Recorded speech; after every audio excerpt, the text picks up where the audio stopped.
Bonjour et bienvenue dans ce nouveau numéro de Questions sans détour. Invité aujourd'hui Franck Lasserre, bonjour. Bonjour Monsieur Langlois. Alors ça y est, la décision du tribunal administratif de Basse-Terre est tombée. Les élections à la Chambre des métiers de l'artisanat de la Guadeloupe sont purement et simplement annulées. Comment vous accueillez cette décision ? Je vais peut-être vous étonner, mais c'est vrai que c'est avec satisfaction, voire même le soulagement. Parce que notre conception des affaires publiques, c'est qu'elle ne doit souffrir d'aucune suspicion.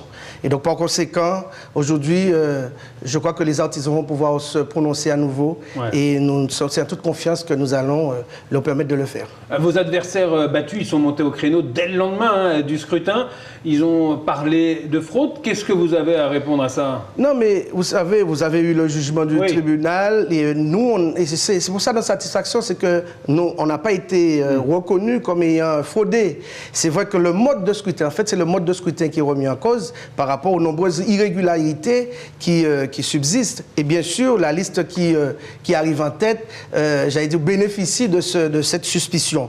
Mais le scrutin existe depuis tantôt. Et c'est vrai que c'est compliqué, mais aujourd'hui, c'est entré dans les mœurs. Les irrégularités sont entrées dans les mœurs, tant et si bien que nos adversaires même viennent dans leur mémoire inscrire qu'ils étaient en possession de nombreuses enveloppes, ce qui est complètement interdit. Ouais, en tout cas, vos adversaires battus, qui sont aujourd'hui regonflés, qui ont repris le poil de la bête, ils vous attaquent frontalement. On a pu entendre Simon Vainqueur sur cette antenne qui disait qu'il y avait des enveloppes, des bulletins de couleurs différentes à votre nom, des bleus clairs, des bleus foncés. Vous avez quoi à lui répondre? Non, mais par rapport au bulletin, il a tout à fait raison. Et je ne veux pas ici démentir parce que ça a été démontré qu'il y avait des nuances de couleurs. Ouais. Alors, je me suis retourné vers mon imprimeur pour lui demander comment était-ce possible, parce que je vous rappelle que les bulletins sont fournis par les candidats et remis en préfecture. Donc, sur 18 000, et l'explication qui m'en a été faite, c'est que durant la production, ils ont changé de mode de production, c'est-à-dire passant de obsèque à numérique, ce qui a changer effectivement les nuances des papiers et qui a permis aussi de penser que le grammage était différent. Bon, maintenant, il y a des règles et les règles sont strictes à ce niveau-là et je reconnais que nous avons un certain nombre de bulletins qui n'étaient pas de couleur parfaite et donc par conséquent, c'est un élément qui a été retenu à notre encontre et on l'assume. On dit aussi qu'il y a eu des coups de cutter sur des enveloppes ouvertes. Oui, manipulation. Alors ce serait nous qui aurions donné des coups de cutter sur toutes les enveloppes, mais pourtant c'est eux qui avaient les enveloppes en main. Donc ce serait peut-être un peu compliqué. Mais enfin, tout ça, ça fait partie du lot d'irrégularités que le tribunal a reconnu, mais que je vous rappelle, c'est des irrégularités qui sont inhérentes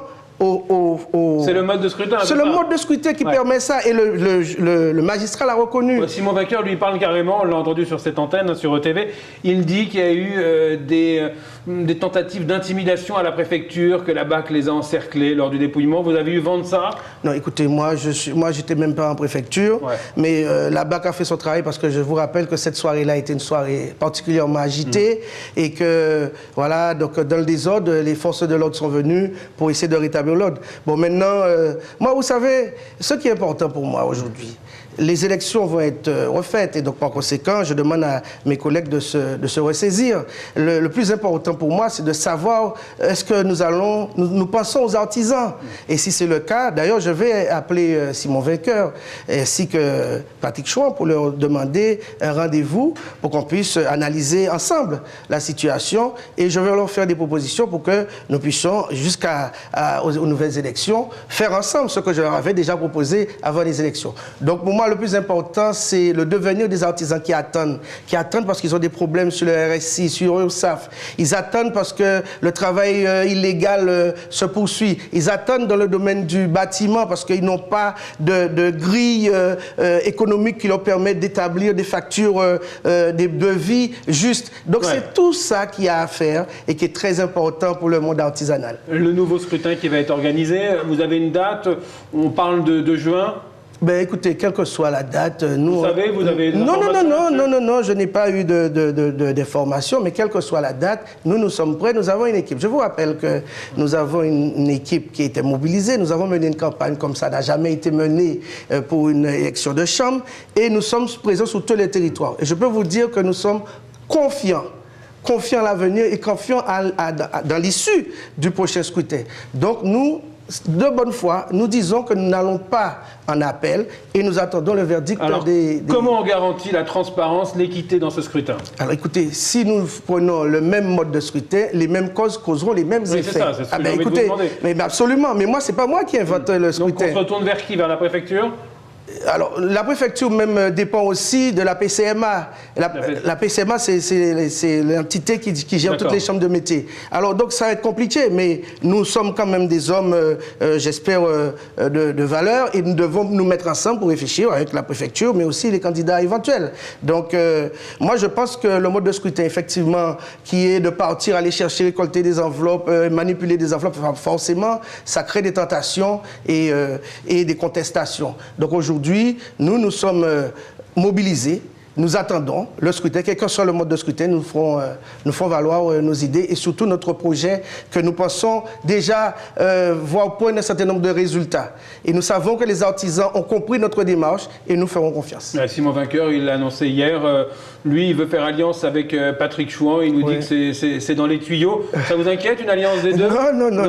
Non, moi, ce qui m'inquiète, ce serait peut-être pour les artisans demain, de voir les opposants d'hier se marier demain. Et j'espère que si... Ça fait une alliance de circonstances? De circonstances, mais surtout, moi, je pense toujours aux artisans. Si ça peut rendre service aux artisans, ben pourquoi pas? Pourquoi pas? En attendant, vous êtes confiant, vous étiez sorti largement en tête. On rappelle de ce scrutin, pour vous, la donne, elle ne peut pas changer en l'espace de si peu de temps? Mais la donne va peut-être évoluer, mais peut évoluer bien en notre faveur encore plus. Donc nous sommes sereins, nous allons au-devant des artisans, ils vont se prononcer. Nous avons une équipe, nous avons un projet et nous avons vraiment une ambition de bien faire. La campagne est lancée, elle est relancée?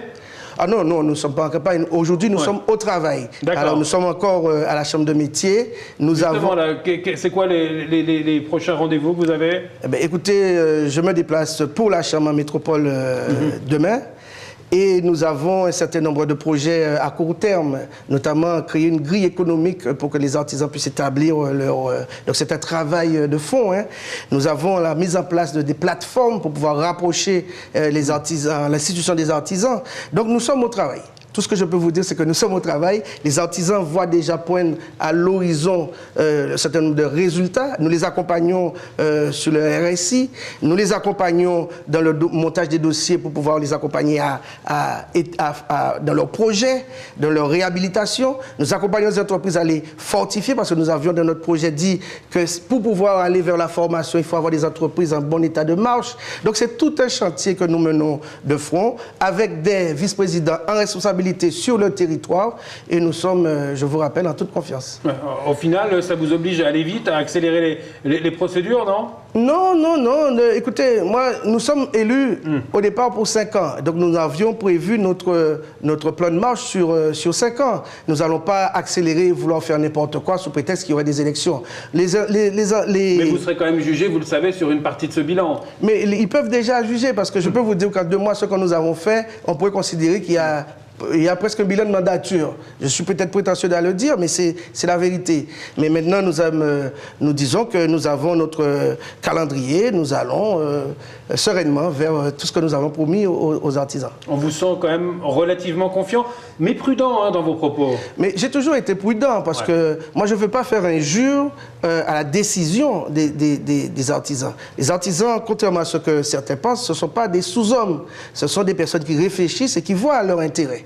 Donc aujourd'hui, on leur laisse la possibilité de le faire à nouveau. C'est dommage. C'est dommage pour l'institution parce que ça nous fait quand même prendre du retard. C'est dommage pour les salariés à qui j'ai une pensée, les salariés de la Chambre qui étaient repartis sur une nouvelle ambition, sur une nouvelle programmation.